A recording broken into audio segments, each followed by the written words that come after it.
देखो अब हम देखने वाले हैं ना 12.2। इसके पहले तक हम लोगों ने इसके जो 12.1 के जो प्रश्नावली हैं और एक एग्जाम्पल है उसको बड़े अच्छे से हम लोगों ने बना चुका है। और इसका जो इंट्रोडक्शन वीडियो है, ये पूरा इंट्रोडक्शन ना मैं वृत्त का 0 से लेके पूरा अधिक तक, जितना तक 9th तक है उतना तक मैं बता चुका हूँ। उस वीडियो में मैंने आपको ये भी बताया हुआ है कि त्रिज्यखंड क्या होते हैं, वृत्तखंड क्या होते हैं, इसीलिए मैंने इसको क्या किया है कि बना दिया है।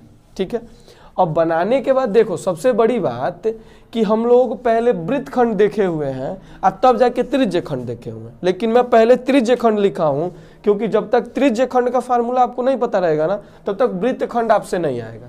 बात समझ रहे हो? तो देखो करते क्या है, सबसे पहले समझना कि त्रिज्यखंड होता क्या है। तो जब दो त्रिज्याएं ना किसी डिग्री के साथ मुड़ती हैं और परिधि पे जाके मिलती हैं, उसी को त्रिज्यखंड कहते हैं। बात समझ रहे हो? अब त्रिज्यखंड कहते हैं तो एक व्यास भी त्रिज्यखंड बनाता है लेकिन वह अर्धवृत्त बनाता है। बात समझ रहे हो? यदि क्या करें कि वृत्त से होके जाए और दो त्रिज्याएं हो तो व्यास ही बनेगा, तो वह अभी अर्धवृत्त बनाता है, वह अभी त्रिज्यखंड ही होता है। लेकिन वह अर्धवृत्त है तो अगर अर्धवृत्त का ना एक अलग सा ही जगह होता है। बात समझ रहे हो? तो देखो यदि इस त्रिज्यखंड की बात करें तो दो त्रिज्यखंड होंगे, होते भी आप देख भी रहे हो। जैसे देख लो OAB, जिसको मैंने लाल रंग से रंगने का कोशिश किया हुआ है, इसको बोलते हैं लघु त्रिज्यखंड। मतलब छोटा है ना, जिसको लघु त्रिज्यखंड कहते हैं, और जो बड़ा है उसको दीर्घ त्रिज्यखंड कहते हैं। बात समझ रहे हो? अब देखो इसमें एक चीज और होता है, जो इसकी परिधियां होती हैं ना, ये तो पूरे को परिधि बोलते हैं, लेकिन त्रिज्यखंड जिस परिधि को मिलाता है ना, जैसे देखो ये छोटी वाली परिधि है तो लघु चाप हो जाएगा, ये बड़ी वाली परिधि है तो क्या हो जाएगा, दीर्घ चाप हो जाएगा। बात समझ रहे हो ना? अब 12.2 वाले में ना हम लोग को इसी का क्षेत्रफल बताना है। जैसे आपसे पूछा क्या जाएगा कि दीर्घ त्रिज्यखंड, यानी कि ये जितना डॉटेड लाइन से दिखाया गया ना वृत्त के भाग को, उसका क्षेत्रफल बताना है। और या पूछा जाएगा लघु त्रिज्यखंड, जो ये लाइनिंग से बनाई गई है ना, इसका क्षेत्रफल बताना है। बात समझ रहे हो? वृत्त का क्षेत्रफल और वृत्त का परिमाप तो आप जान चुके हो, निकालना भी जान चुके हो, पूरा डिटेली बताए हैं। इसको कैसे बनाएंगे तो देखो एक बात मुझे सबसे पहले बात बताना, मान लो कि पूरा पूर्णांक है, आप किसी परीक्षा में, सपोज करो किसी भी परीक्षा में आप क्या करते हो कि 70 नंबर का पूर्णांक है, आप ही का सिलेबस मान लो पूरा है 70 नंबर का, आप उसमें से मान लो पा गए हो 63 नंबर, 63 नंबर प्राप्त कर लिए, अब पूरा है 70 नंबर का। तो एक बात बताओ, यदि आपको परसेंटेज बताना हो कि कितना परसेंट आप पाए हो तो क्या करते हो? जितना पाए रहते हो उसको ऊपर लिखते हो और जितना पूरा होता है उसके नीचे लिखते हो ना। यही मेथड यहाँ काम करेगा। बात समझ रहे हो? देखो यदि मैं कहूं कि इस पूरे का क्षेत्रफल बताओ तो क्या होगा, πr² होगा ना।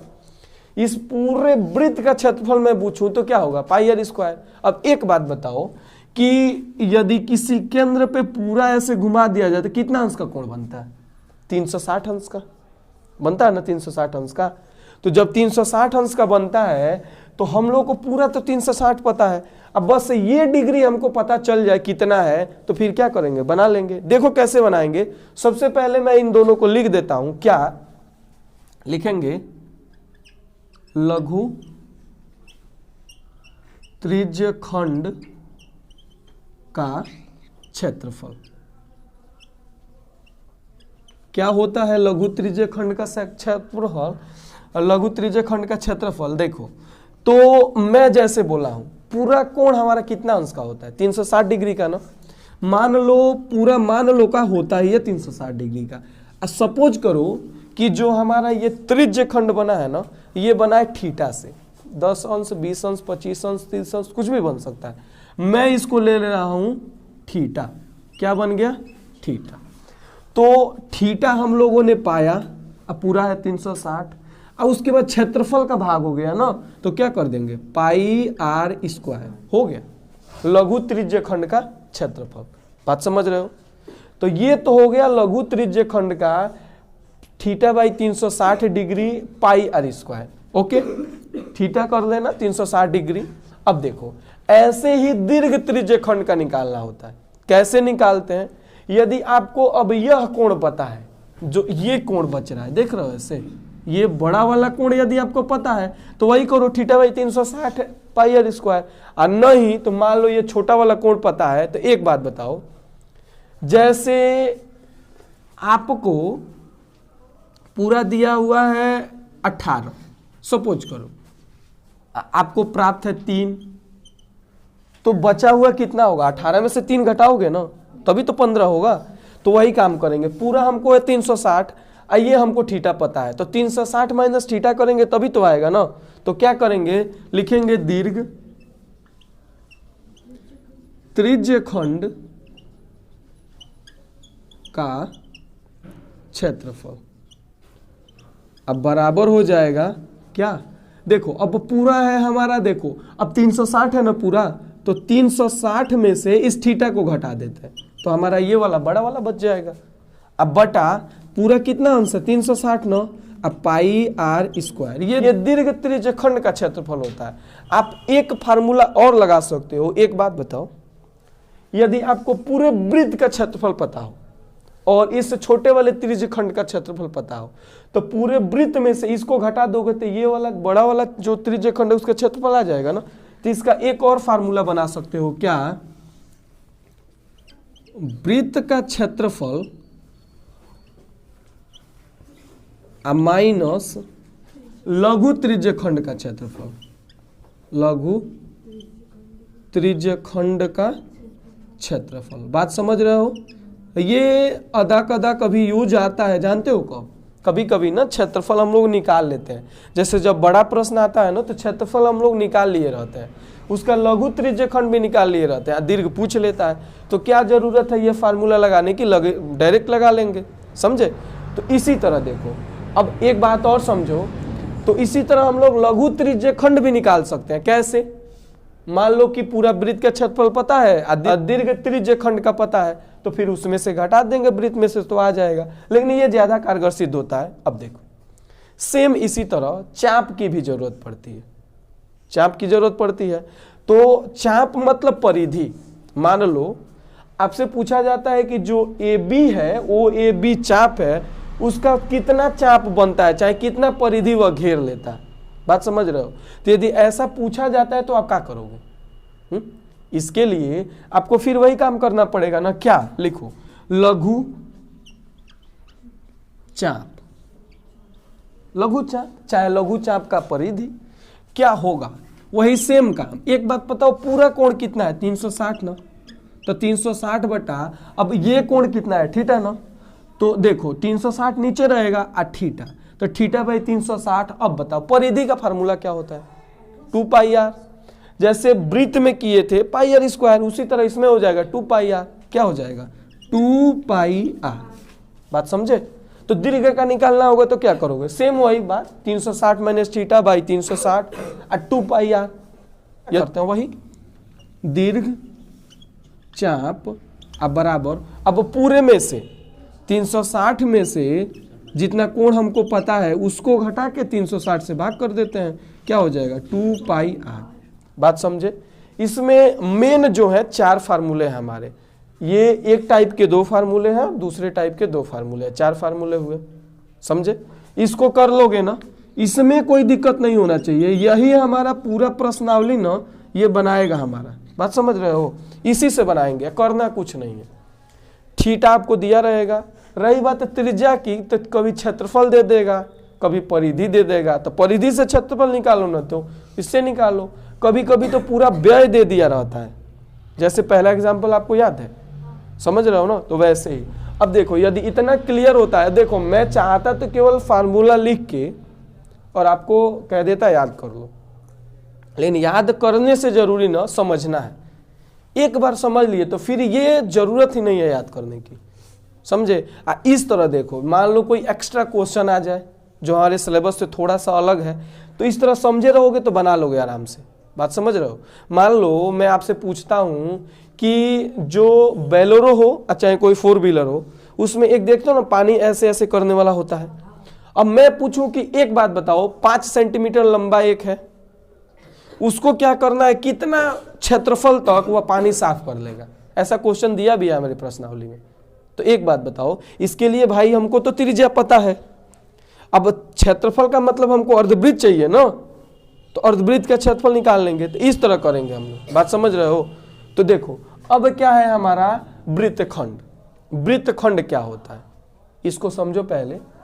तो PQ एक जीवा है, तो एक जीवा से घिरे हुए भाग को ना वृत्तखंड कहते हैं। दो वृत्तखंड हो सकते हैं, होते भी हैं। छोटे वाले भाग को लघु वृत्तखंड, अब बड़े वाले भाग को दीर्घ वृत्तखंड कहते हैं।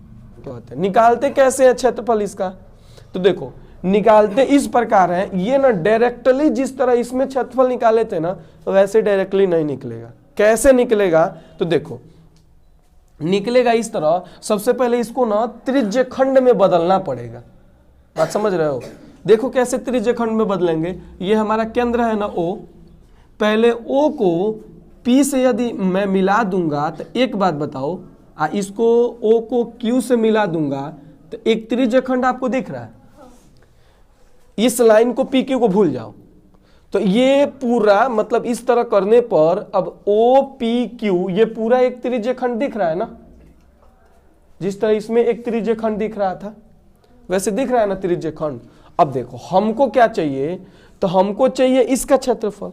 तो करेंगे क्या, इस त्रिज्य खंड का क्षेत्रफल पूरा निकाल लो, उसमें से OPQ जो त्रिभुज है इसका क्षेत्रफल घटा दो, तो आएगा ना नीचे वाले भाग का क्षेत्रफल। यही मेथड है वृत्तखंड का निकालने का। इसीलिए मैं पहले त्रिज्य खंड का क्षेत्रफल का फार्मूला बताया हूं। थोड़ा सा ये लंबा जाता है, थोड़ा सा लंबा जाता है, लेकिन बन जाता है आराम से। अब एक चीज और नया इसमें सीखना पड़ेगा, त्रिभुज का क्षेत्रफल निकालने के लिए। लेकिन मैं गारंटी देता हूं त्रिभुज का क्षेत्रफल निकालना बहुत आसान हो जाएगा यदि आप त्रिकोणमिति को ना थोड़ा सा जानते हो, नहीं भी जानते हो। साइन कोस में इसी में याद करा देता हूं। वैसे तो हम लोग तो पढ़े ही हैं, इसको नहीं पढ़े होते तो अलग बात है, लेकिन पढ़े ही है, आराम से बनाएंगे। त्रिभुज का क्षेत्रफल क्या होता है, 1/2 गुणे आधार गुणे ऊंचाई।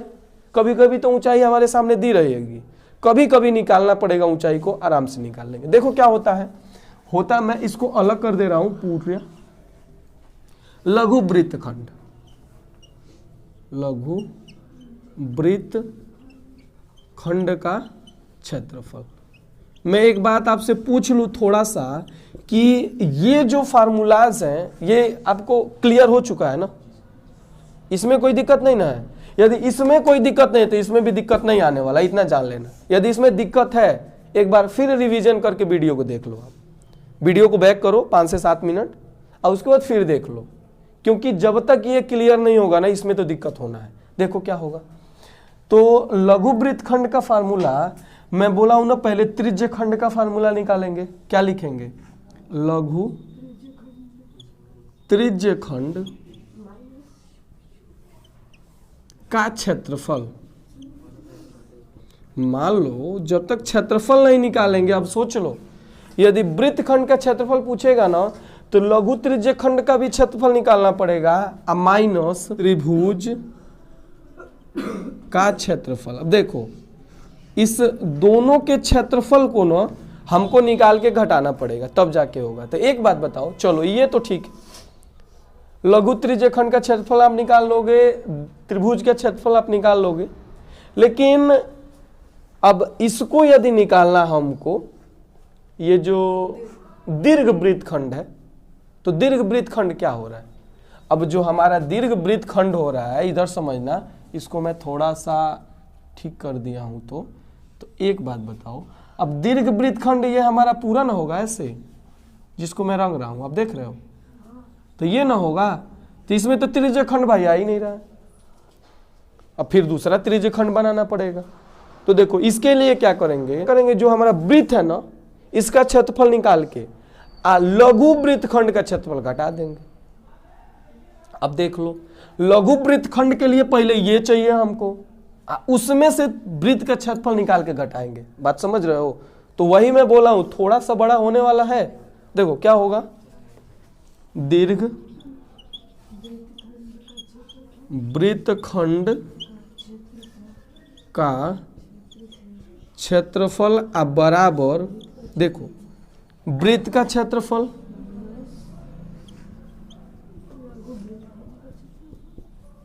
माइनस लघु वृत्तखंड का क्षेत्रफल।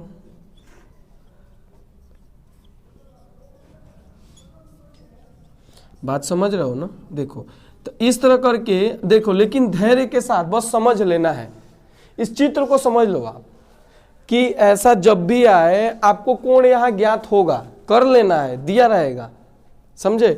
तब जाके इसको त्रिज्य खंड पहले क्षेत्रफल निकालेंगे, तब त्रिभुज का क्षेत्रफल निकालेंगे। डायरेक्टली यदि आपको देता है तो जैसे मैंने ऐसे एक त्रिज्य खंड की रचना की ना, तब जाके किया, तो वैसे हमको करना है, तब जाके बनाना है। बात समझ रहे हो ना? उसके बाद देखो, इतना करने के बाद अब वृत्त का क्षेत्रफल निकालेंगे दीर्घ के लिए, तब जाके लघु वृत्तखंड के क्षेत्रफल में से घटाएंगे, तब जाके होगा। तो इस तरह करके देखो, अब मैं इसके जो एग्जाम्पल्स हैं, 2 एग्जाम्पल हैं।